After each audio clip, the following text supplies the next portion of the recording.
Hello, everyone, and welcome to another episode of the Travel Royally podcast. We're thrilled today to have with us Mr. Rhys Morgan. He's the club manager at Pennard Golf Club in Wales. Actually, it's in southern Wales. And Pennard is one of those wonderful links that you just have to try. It's been known as the links in the sky. The course boasts a castle in ruins on the property that dates back to the 13th century. On the day that we played it, there were wild horses running across, I believe they were wild horses, but they were running across the fairways down to the beach. Pennard is ranked number 3 in in Wales and number 85 in the UK and Ireland. It's a wonderful test of golf. It's a beautiful course, and you've got to go play it. Now, Rhys has been a PGA professional for a long time. He's been a director of golf, PGA professional, and now he's the club manager. And that's quite a CV, Rhys. Welcome to the Travel Royally podcast. We're glad you're here. Thanks, Jeff. Thanks for that kind introduction. Pleasure to be here. Looking forward to it. Now, before we went on the air, we were talking about the fact that you speak Welsh, which means that you're from Wales. But what part of Wales are you from originally? So I'm from South Wales, so in a little town called Swansea, where Pennard actually is. Born and bred here, so I've been very fortunate to be able to make a career in the golfing world and been able to stay so far where I was born and raised. No doubt, I'm sure my career will take me to some places further afield, but for now, with a young family, it's nice to be able to stay local. Yeah. So, are you a Swansea FC fan or Cardiff?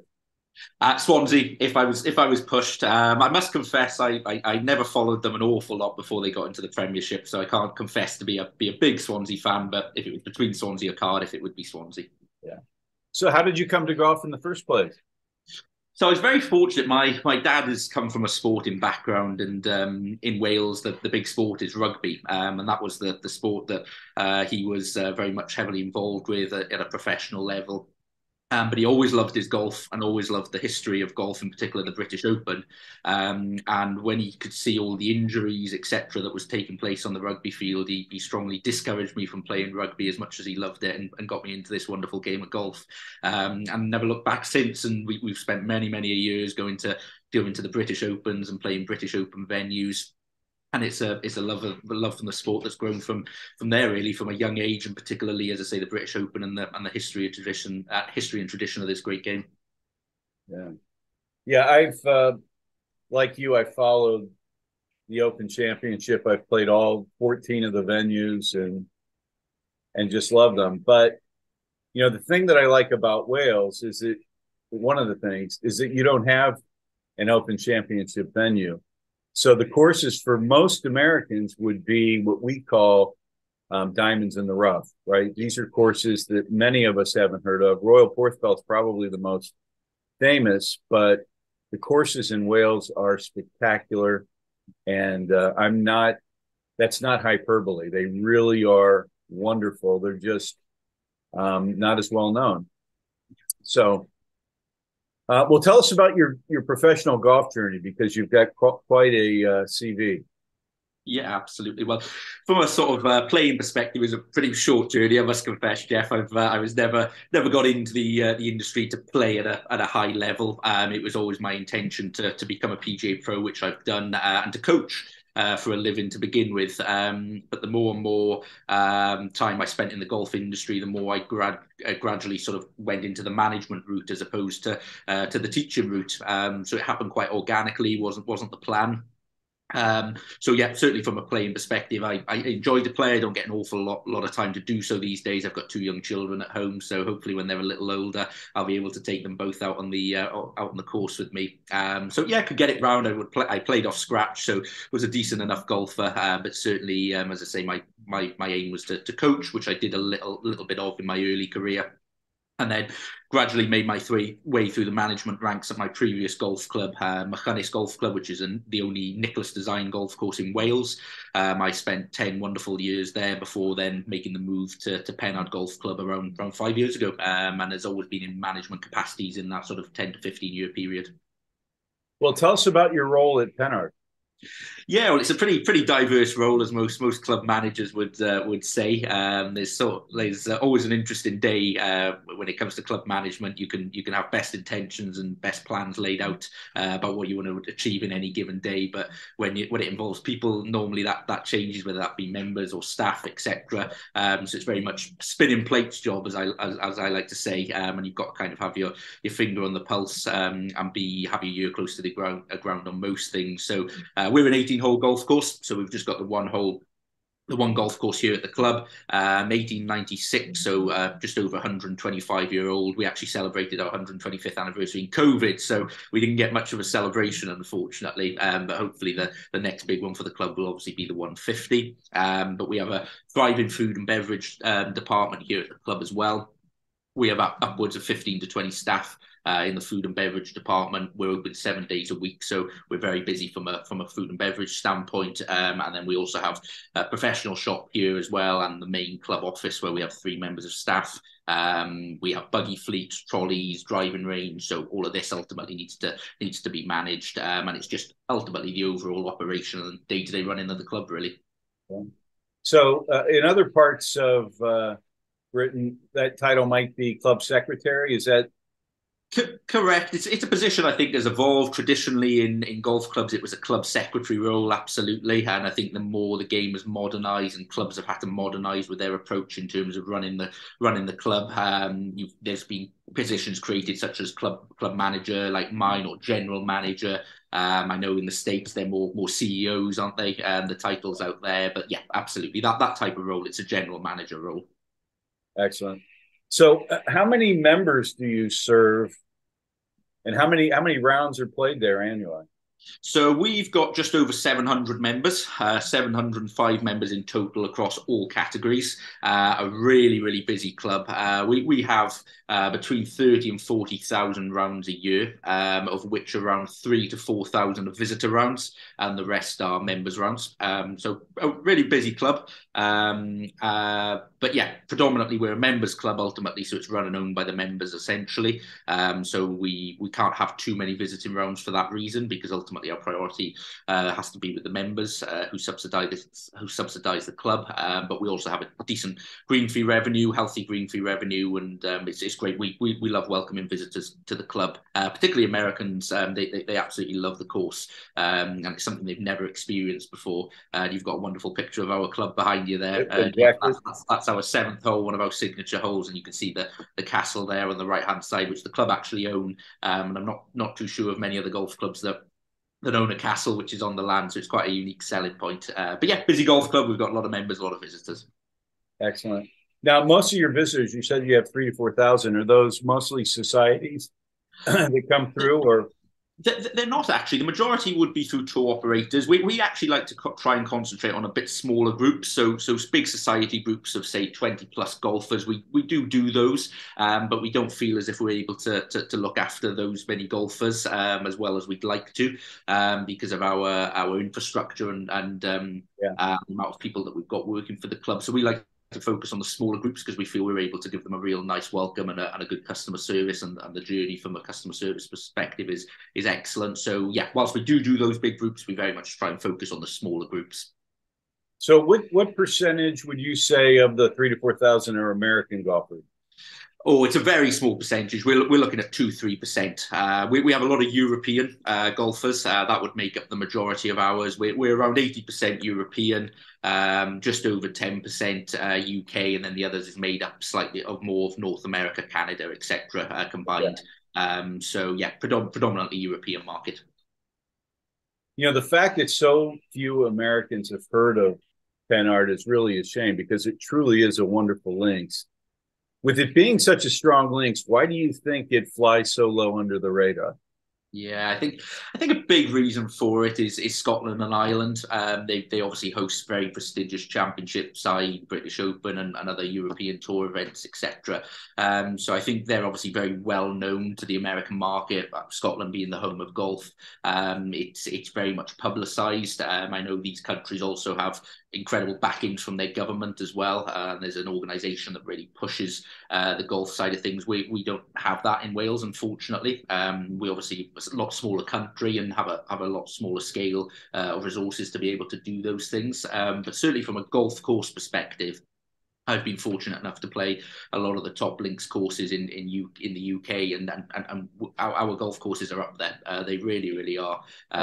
It's the golf courses in terms of specifically links courses. They're fantastic, and they're well worth a visit. And they certainly can compete with those courses, and in some cases are better than some of those courses I've played in Scotland and Ireland.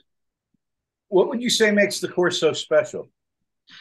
I think our particular golf course is our topography. Whilst links courses are obviously close to the sea, ours absolutely is that, but it's also situated 300 feet above sea level, which is, again, I've not come across a golf course that sort of has that elevation from sea to course. So again, you can kind of make that out on the picture that you've got behind you there. Our seventh hole, you can see the undulations and topography running through the ruins. And to me, that really just sets us out as a links course as being quite unique.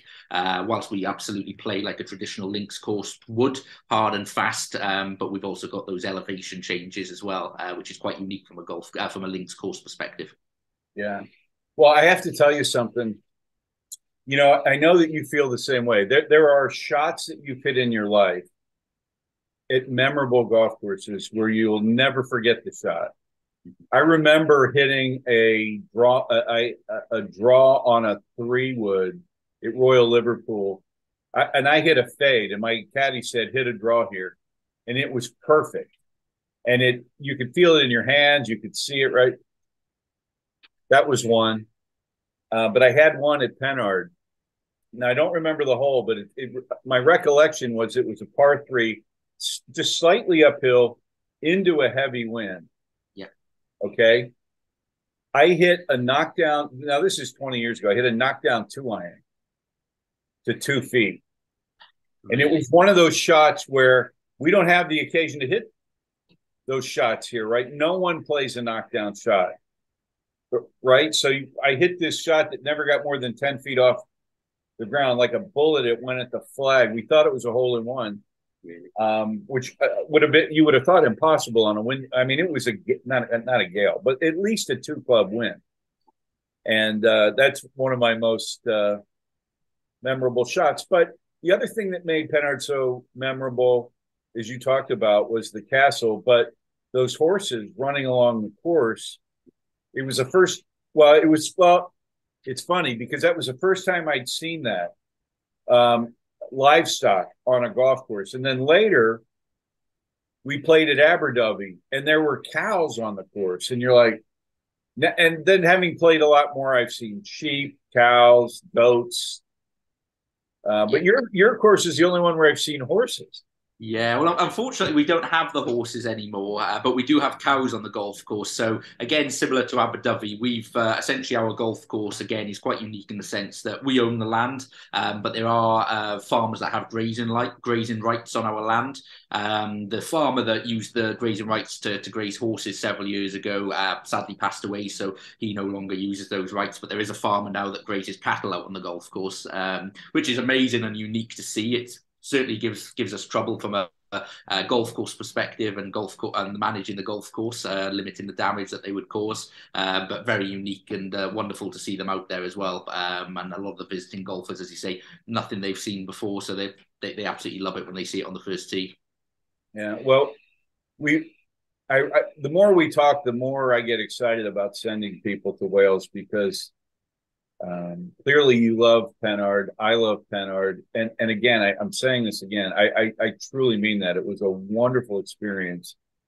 And all of the courses in Wales are fantastic. The ones that we played along the coast, we didn't play Celtic Manor or any inland courses, but one of the things I was telling you that in the newsletter that we sent out, I said the Welsh people are the friendliest on the planet, right? So aside from golf, you've got extremely friendly people.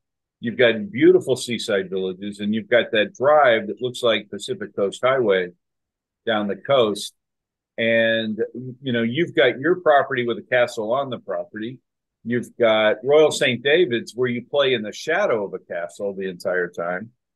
And so, you know, I just love it. But when North Americans come there, what can they expect from the experience at Pennard? Yeah, well, I think you've summed it up quite well there, Jeff. Obviously, they'll if they come to Wales and hopefully Pennard, they'll absolutely have a wonderful experience from a golf course perspective, as we've already alluded to. Some wonderful courses here in Wales, but also they'll get fantastic hospitality. They really will. As you say, the Welsh people are generally pretty friendly. I liken it a little bit to the Irish. They're always very welcoming, love a party, and in their words, they're always good crack, and very much the Welsh are the same. It's that Celtic breed, I guess, and yeah, incredibly friendly, welcome, and they'll have some wonderful courses to play as well. Yeah, that's wonderful. That's wonderful. Yeah, we were welcomed very warmly at Pennard, and I remember back then we were traveling with a group of 8 guys, and we were always in a hurry to get to the next town. And one of the things that I started doing in this business is building in time for people to stop and enjoy the club, right? Have lunch, have breakfast, have drinks afterwards. Don't be in a rush, Yeah. right? Because you basically, for lack of a better phrase, granted them membership for a day. They've got full use of your facilities. They're welcome in the clubhouse as long as they take their caps off, which I know Americans don't often do. But yeah, you've got a wonderful club. Now, people coming to that area of South Wales, what other courses would you recommend that they play? Yeah, well, we're pretty fortunate, Jeff. We've got some beautiful courses in sort of an hour to hour and a half radius of ourselves.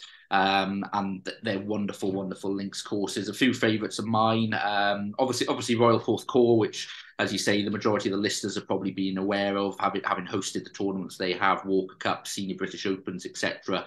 Fantastic golf course. That's around 45 minutes to 50 minutes away from us here at Pennard. You've then got a wonderful course a bit further west, which is Tenby Golf Club. They're actually doing or building a hotel in their clubhouse at the moment, so they're refurbing, going through a massive renovation project, and it's a wonderful golf course. It's quite a unique club, or course, I should say, because there are some holes towards the end that are a bit more parklandy than links, and it does lose a bit of its linksy feel, but the sort of holes 1 to 14 are absolutely wonderful, in my opinion. And then another one of my favourites, which is kind of in between us and Tenby, is Ashburnham. Again, wonderful links course, a real strong opening and finishing holes at that course. They've hosted old European Tour events back in the day. I think it was the Benjamin and Hedges it was called, where the likes of Sam Torrance and those players would have played in the competition at that time. And a wonderful golf course. And there's 3, 4, 5 others that I could mention as well, but they'd be my top 3 picks that are all kind of within an hour 30 from us here at Pennard. How far is Aberdyfi from where you are? That's a bit more of a trek. You're looking closer to 4 hours, 4 or 5 hours. It's as the crow flies, it's actually not that far, but it's just how you get to Aberdyfi and the roads. Is it one road in, one road out? It's not particularly easy to get to. You kind of got to go all the way round the water, which adds to the journey. But wonderful golf course. That's another one of my favourites. Yeah. Well, the courses that you just mentioned are all top notch. Ashburnham is the one that I haven't played, but it's one that I desperately want to play. So the next time I'm there, we'll have to get a game together. We will. Actually, you know what's sad? I'm going to be at the Open Championship at Hoylake, and then we're going down to Cornwall and playing. My girlfriend and I are going to. She doesn't play, but we're going to stay down there for a while. If we'd have talked, I could have arranged to slip over. It's not that far, and she loves Tenby, so we'd have been happy to stay in Tenby, and you and I could have gotten around together at Pennard or Ashburnham. But Absolutely. Well, certainly let me know whenever you're next in the UK, and you'd be most welcome to do so. Because as you say, we're not a million miles away. So in Hoylake again, we're about 4 or 5 hour drive away from these courses around Southport. You've got some fantastic courses there, Royal Birkdale, Hoylake, etc. We're not that far from those locations. 4 or 5 hour drive. From an airport perspective, it's a bit more tricky. I think there's direct flights from New York into Cardiff, which would be our main airport. But otherwise, I think any visitors from the States would really need to fly into England, the London airport or Manchester, and then have a relatively short 4, 5, 6 hour drive from there over to the clubs in Wales. Yeah, that's wonderful. So, what course in Wales, other than Pennard, would you say is your favorite? Abu Dhabi is definitely up there. We've just touched on Abu Dhabi. I think it would be between Abu Dhabi and Royal Porthcawl. Would be my two favourites outside of Pennard. As I say, we don't really need to talk about Porthcawl. I think we all know what a wonderful golf course that is, and the history and tradition from the competitions that is hosted. But Abu Dhabi again, it's kind of out the way from a logistics standpoint. It's tricky to get to, as we've already alluded to, but it's definitely worth the journey. It's a wonderful golf course, and very traditional. It's kind of 9 out, 9 back in. It's a real traditional links course in that sense, and yeah, beautiful track. And they've got a dormy house there as well, don't they? You were talking about dormy houses at Penby, but they've got a dormy house at They do. Porthcawl as well. They do, and it's a very similar. It's probably a smaller scale to Tenby, but very similar setup actually. It's quite two small towns as traditionally links towns are, or links courses in towns are. They've got loads of pubs, hotels, B&Bs, that kind of thing, and it's kind of the golf course is the main hub. And yeah, they do have dormy houses. I'm not sure quite how many they've got there. I think it's 4 or 5. But yeah, you're situated right on the 18th tee. I've stayed in one. My dad and I went to play it several years ago, and we stayed there in the dormy, and you literally wake up in the morning and you're on the 18th green. Yeah. It's fantastic. It really is. Yeah, we've got some clients that are going to, we'll stay at the dormy house at Royal Lytham here in a couple of weeks.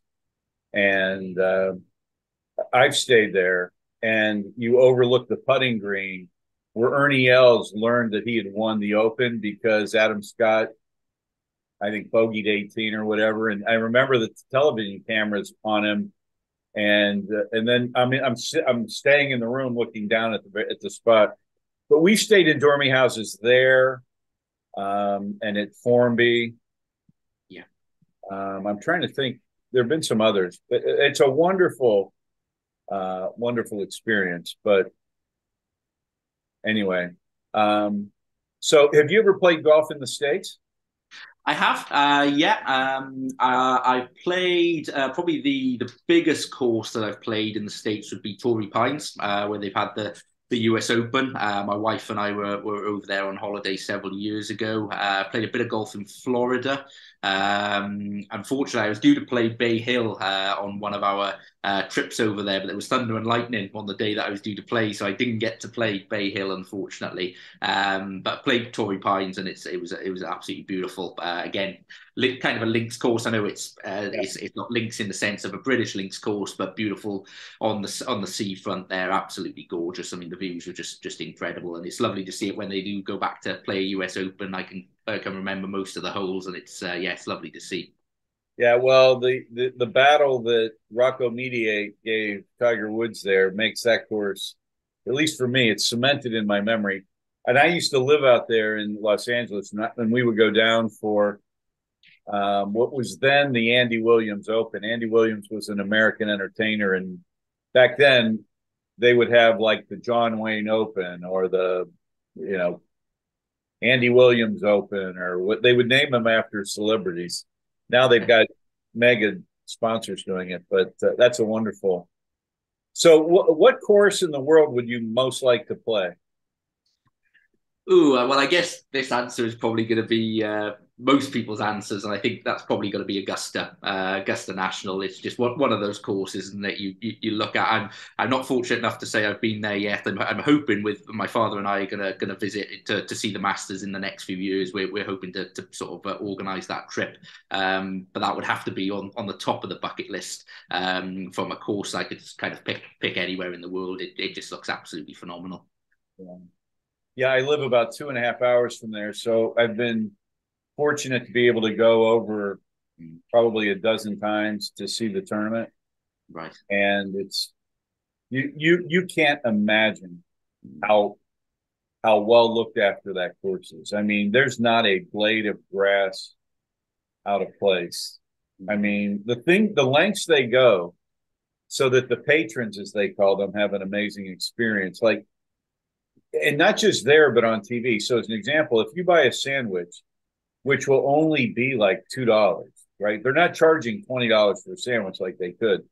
They wrap the sandwiches in green paper so that if it fell on the ground, the camera you wouldn't see it on TV. And they've got teenagers in those jumpsuits like the caddies wear, white, walking around picking up. I don't even know if they ever have to pick anything up because all of the patrons respect the course so much they wouldn't think of throwing anything on the ground. But there, you won't find a cigarette butt on the ground, a piece of paper. They trim the bunkers edges with scissors for the tournament. I mean, Incredible. it's unreal. Yeah, it really does just look like the most special place. And as you say, from a tournament perspective, it just looks like probably the best run tournament in the world, doesn't it? It really does. There's never a blade out of grass, and it's always a magnificent tournament. And there's always a great winner as well. And I always think that's a testament to a great tournament is you get the greatest golfers winning that event the majority of the time. And yeah, what a golf course that looks like. Well, that course and that tournament, we had a gentleman on recently who is the club manager at Cabot Highlands, which used to be Castle Street. He was at Kingsbarns before that. And when he was at Kingsbarns, they sent him over to volunteer at the Masters as part of the greenkeeping crew. And he alluded to what you said, that it's so well run that they would have meetings about what if this happened, what if that happened. And if there was a thunderstorm or rainstorm and there was a delay, he knew exactly what bunker he was supposed to be at to rake it. It wasn't that there was nothing left to chance like, hey, Rhys, why don't you go to the two bunkers on number one? It was, you will be at hole number 8, the third bunker on the right of the green or whatever. But Amazing. yeah. And just the whole story about that venue, isn't it? With Bobby Jones creating that was kind of his legacy, wasn't it? He did so many things for his parents, his wife, etc. And you've probably seen that wonderful film, Bobby Jones, Stroke of Genius, and that end scene there where they go on that bit of land and he's gonna build Augusta National. What a story! Yeah. Well, the other thing that's great too is East Lake Golf Club in Atlanta, where he grew up. A friend of mine joined probably almost 30 years ago, before Tom Cousins bought it. It was in disarray. Really? There were people being robbed on the course. No way. The clubhouse had been condemned, and they had an army Quonset hut out back that served as the clubhouse. Really? And they were selling memberships for, my recollection is $2,500, which over here is, So then Cousins bought it and renovated everything, obviously. Put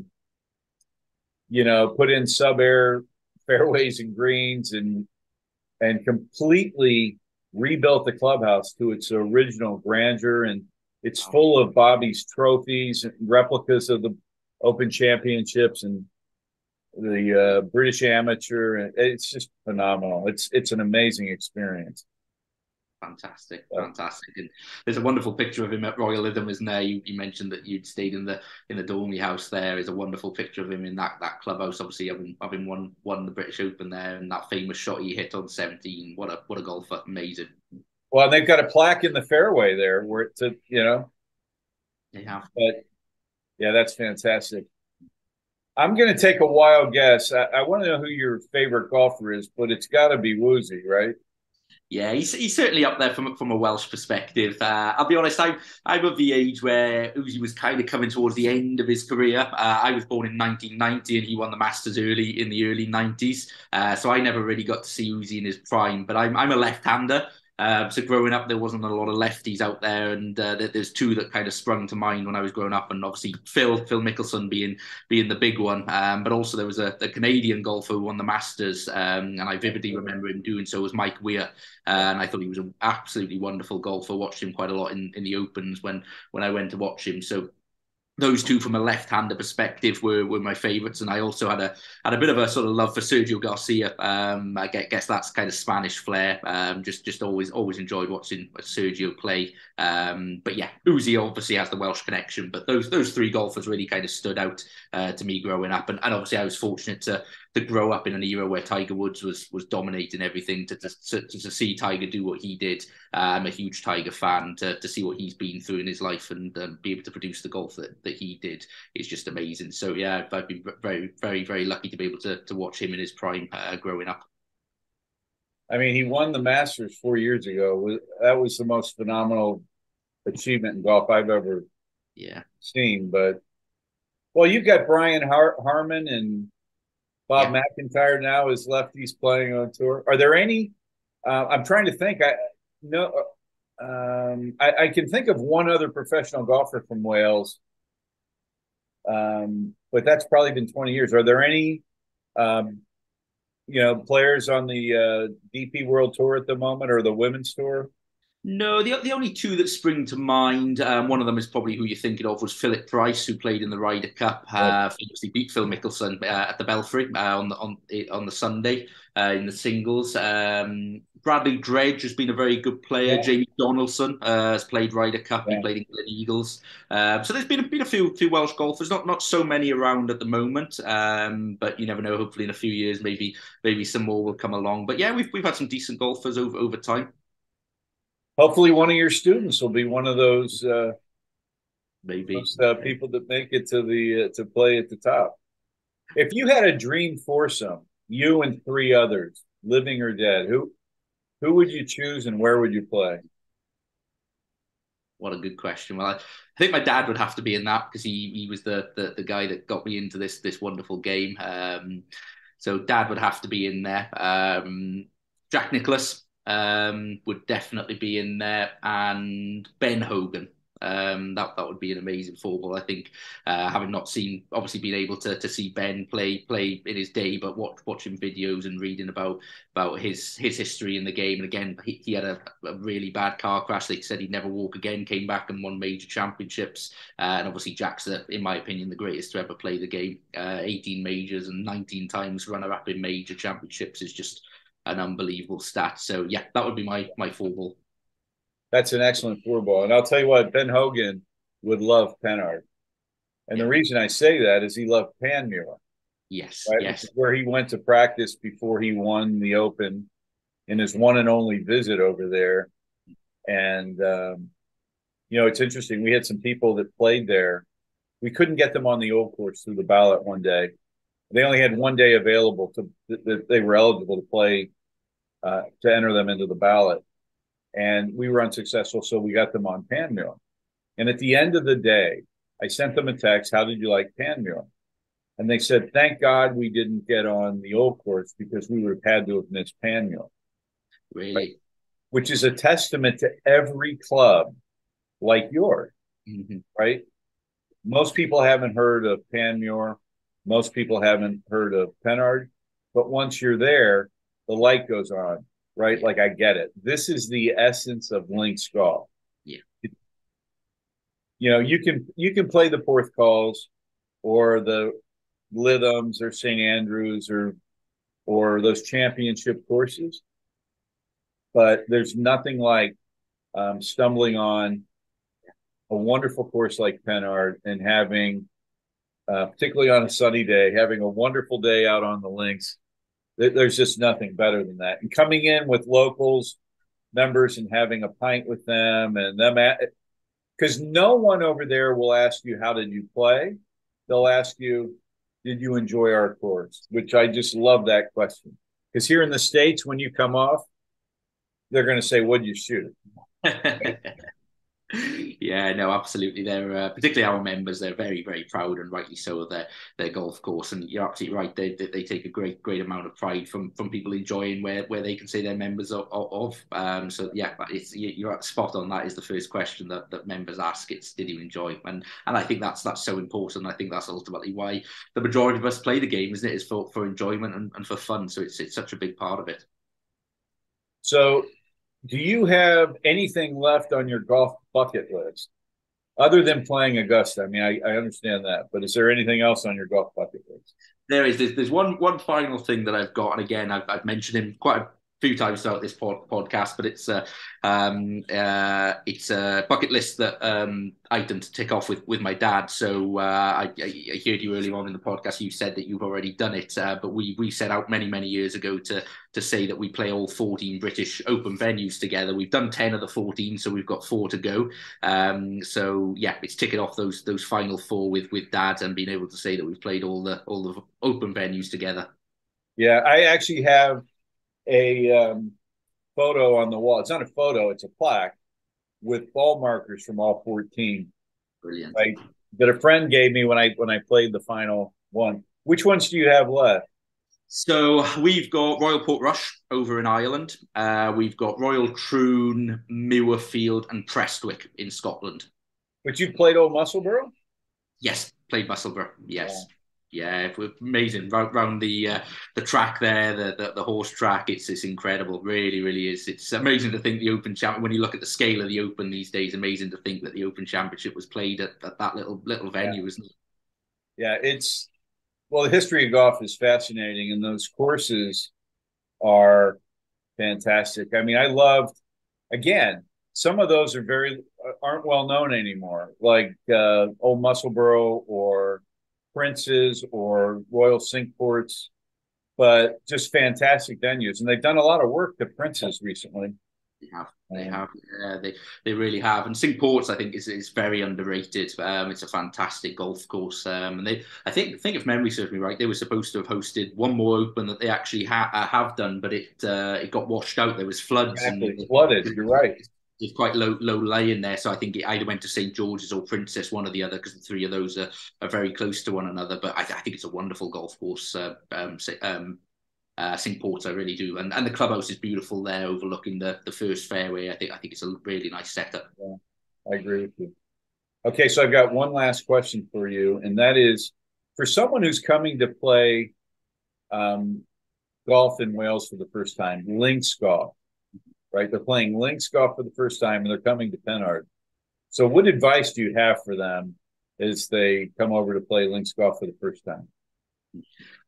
I would say just do it. I think just take the leap of faith and trust us that our links courses in Wales are up there with the rest of the UK, because they really are. So first and foremost, just do it, get it booked, and come over to Wales. And then it's secondly, just enjoy the experience, because as we alluded to earlier, you're going to have wonderful hospitality. The Welsh folk are really gonna look after you while you're here. And then when you're on the golf course, you're gonna have some real gems and some real treats to play. So just get it booked and come over and enjoy the Welsh hospitality. Unfortunately, we can never guarantee the weather in Wales and the UK. That's the only downside. But in terms of welcome and golf courses, you're not going to be disappointed.